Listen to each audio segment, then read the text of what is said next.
AAC is augmentative, which means to add to. If I'm augmenting my lunch, I'm adding to it.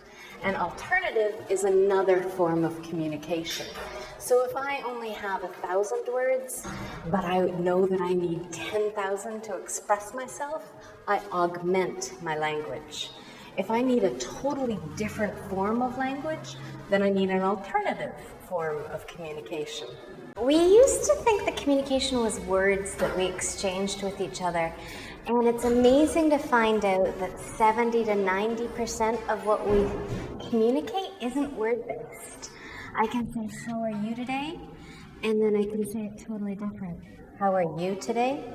And it changes the mean. So communication is about intent and combining all the ways that we communicate in alignment so that you pick up the message that I'm sending you. So we always think about communication as being verbal, but in reality we all communicate in so many different ways. And one of the biggest ways that we're communicating now is through picture symbols. I mean, through emojis and GIFs. I know that when I'm communicating with friends or colleagues, there are a lot of ways that I can use emojis and GIFs that can communicate my thoughts or feelings around a subject way better than I can communicating words. I mean, even if you're thinking about the nuances of verbal communication, there are a lot of things that can get lost in translation when we start doing emails and texts, that emojis and GIFs even can have a much better job straightening out some of those misunderstandings that would have happened typically before. I kind of think they're amazing because they're a natural byproduct of our society to date. We've used pictures our whole entire life to communicate with each other.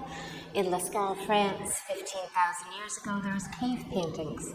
Nowadays, it's just come out in emojis and GIFs. They explain so much of what we're thinking and feeling, and they're just a rich form of picture words. So a lot of the students I've worked with have been nonverbal. And whenever I go into a school, usually they're resigned to yes or no answers. You know, a teacher or an EA might be asking them a question, and they have some way to communicate yes and some way to communicate no. And sometimes they have a way to make requests for something basic like food, but they have no way to control their environment whatsoever. Through using high-tech AAC, these students are able to control their environment by letting their opinions be known, by making deeper requests, by being able to control activities, and being able to have a back and forth in a conversation. So it's normal in a relationship or even in a conversation that someone will say something and then there's a response to it. But if all you have access to is yes, no, more, stop, you don't really have that back and forth control over a conversation or over yourself or people around you.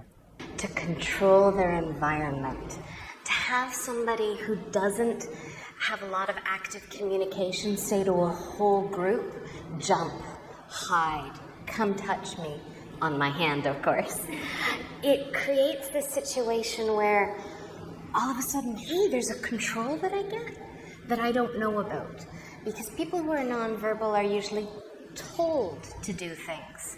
We're going to go to the bathroom, we're going to go to the gym class, and we don't get to say to everybody, "I want you to go to gym with me." Or my favorite, "No, I don't want to work with you today. I want to work with somebody else." That's an active, good communicator. So there's so many different high-tech solutions to support AAC. There's Touch Chat, Proloquo to Go, Grid 3, Communicator 5, Go Talk Now, LAMP. I mean, so many. And they all have their pluses and minuses. For instance, one of my favorites right now is Snapple Score. And it's great because you got your core words right there, your quick fires, your topic dictionaries with visual supports, and it's only $60. So if price is an issue, then it's super easy to get it and support it. Touch Chat is phenomenal for its visual scenes, access to word power. It's very easy to make pages on there and then share it amongst a bunch of different users. And Proloquo to Go is great if you've got a kid who will be able to have a great grasp on grammar and change the endings of words to make past or future tense and so on and so forth.